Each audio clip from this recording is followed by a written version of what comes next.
Hi everyone. So I wanted to talk to you today about how I underwent TMS. TMS stands for transcranial magnetic stimulation, and what it is a non-invasive, drug-free alternative treatment for major depressive disorder. And it uses magnetic fields actually to stimulate nerve cells in the brain to improve symptoms of depression. Before I get into what got me to the point of undergoing TMS, I'd like to actually backtrack a little bit to how I got to that point. So back in June, I'd booked two amazing gigs out in LA. One was a SAG Industrial and the other one was a spec commercial for Walmart. And it was really awesome. I went out there for 2 weeks, worked, made some good money doing it. Got to see some friends again, reconnect, and all of that in person, which was also unusual to begin with because of the whole year of COVID and everything. But yeah, it was really awesome. They were two of the biggest acting gigs I have ever had in my life. And it felt like amazing, especially one day when both gigs were kind of trying to get me to, work for them.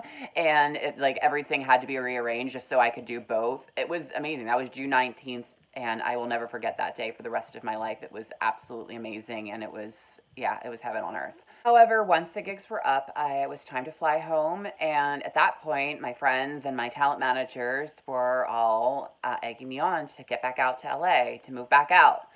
And out there, when I was working those gigs, I felt amazing. I was on a high. It was just the best thing ever. And I just knew, okay, I mean, this is a lot of work, but I can do this. I can get back out there. I can get back up, pick myself back up. I'd fallen down, and then COVID had happened, but I can do this now. I can get back out there, The year of quarantine, if you will, is over, and I've reassessed my life, and I'm going to be stronger now.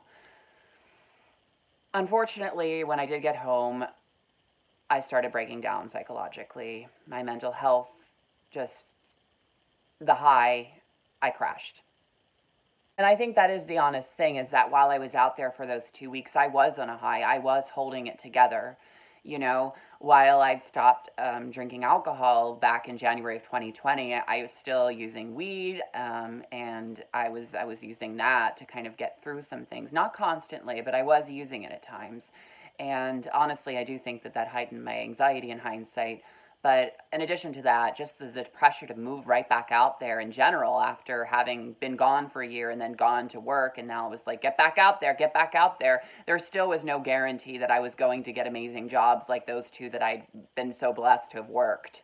And so I couldn't take the pressure. I couldn't. I mean, I wanted to go back out. I was packing my things. I was taking stuff to the Goodwill and everything that I didn't need, but I couldn't bring myself to actually move back out there. It was felt like there was a force, maybe God, I don't know for sure, but it felt like there was a force telling me not to.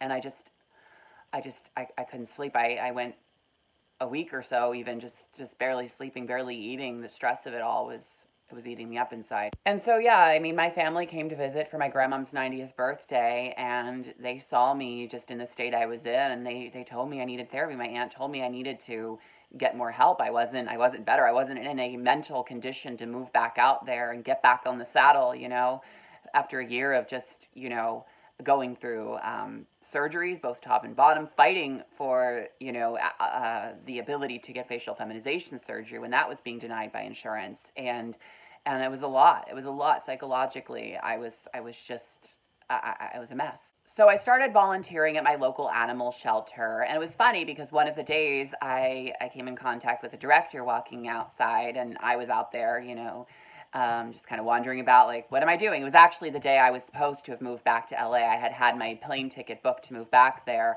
and I canceled. I said, I couldn't. And I just kind of ran over to the animal shelter just to, calm myself, because it was all insane. And it was so funny that I came upon the director, or I can't remember for sure what her position was, but basically she just talked about her own experiences in LA and how, she'd left when she was in her late 20s and had noticed a lot of people out there becoming casualties, and she did not want the same thing for herself, and she wanted to take responsibility and be an adult. And it was just interesting that I was coming upon her the very day that I was supposed to have flown back there. It felt kind of like a sign that, I was not supposed to go back there, at least not yet. I mean, I don't know if ultimately her perspective was accurate, but but it allowed me to apply for a position there, and that is actually where I've been working ever since. Yes, I've been working part-time on a part-time basis at the animal shelter, and it's a lot of work there. It definitely is. But to go back a little bit to now having been at the shelter, and my aunt, when she came to visit for my grandmom's 90th birthday, had told me that TMS was a thing. I hadn't heard of it before. Transcranial magnetic stimulation was known to help treat depression and OCD, even when medications, many of which I've tried over the years, just did not do the trick. Granted, I would admit, at times I used alcohol with the meds, but I mean, ultimately, I hadn't seen ultimate results or the greatest results. So I began TMS in August, early August. August 3rd was my first session, and that carried through to September 27th. There were 36 sessions total. 7 weeks were full-time. Well, Labor Day was factored in, and then August 3rd was a Tuesday, so 2 of those 7 weeks were only 4-day weeks, but the rest of them were 5-day weeks. And then after that, I tapered off to 2 days a week, and then finally on the 27th, that was my last day. But, I mean, some people argue that TMS is a placebo effect, like, does it really do anything, or does it just make you feel like it's going to do something? But I will say that since doing it, I have not smoked weed. I have actually not been taking any of my prescription meds anymore. Maybe some people would argue that I need them, but I have been functioning. I have. I still have anxiety, I still have depression, I still have, OCD to some degree, but I wonder if it might be more manageable now, and that I'm not needing marijuana or even any like really serious pills to cope. I mean, sometimes I'll have a Klonopin PRN, but I mean, not like on a regular basis. But yes, for the TMS itself, just being in the seat, basically, having my nerves stimulated, it hurt at first. Like, it was only this side of my head that they worked on. But it was interesting, just kind of sitting there. I felt sort of like someone of the future, like it felt like the Matrix or something. But I mean, obviously I was fully conscious. I could have even used my phone. Like, they had me fill out the questionnaire of how I was feeling, how my mood was. Like, every now and then I had to fill one of those out.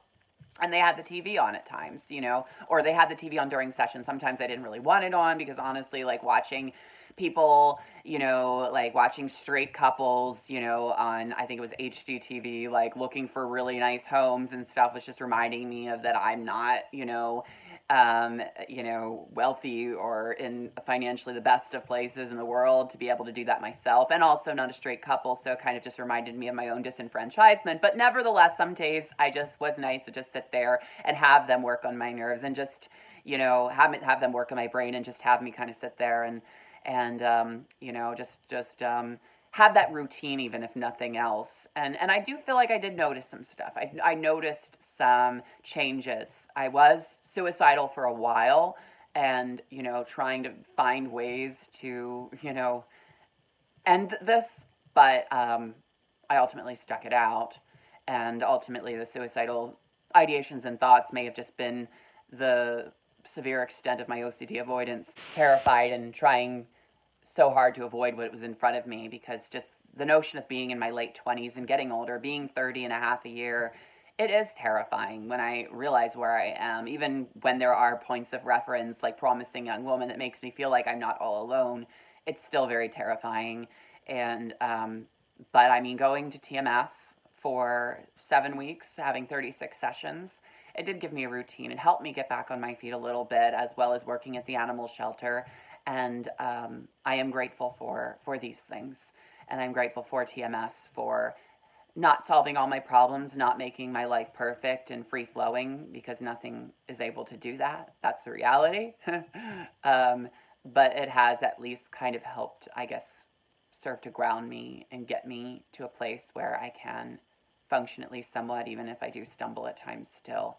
Maybe not to the extent that I was before.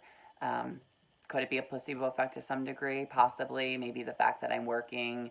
I have a car now of my own, finally, and I'm grateful for that. I think those things also have given me some sort of purpose, but or some sort of, I don't know, functionality that helps me not go completely crazy, just, in quarantine, making, no income other than unemployment. But ultimately, I don't regret undergoing TMS, and You know, I mean, down the road, if I feel like it's something that, you know, maybe I could even get into as a field, or as a form of work for myself, I might be open to that possibly. Just depending on, I guess, how these next months go, and provided I'm holding it together and everything. But yes, I underwent TMS from August 3rd through September 27th. It was an interesting experience, at the very least, that I can share with others. It is, you know, not the most widely known form of treatment for mental health, but I did it. I can say I did it. I tried it. If it didn't work ultimately, at least I tried, and no one can take that away from me. And it definitely beats ECT, electroconvulsive therapy. Thank you so much for continuing to watch my videos. I know it's been a while since I've been posting videos, but I'm back, at least for now, right now. And thanks for liking, thanks for subscribing, and all the best to you in these crazy times we're in.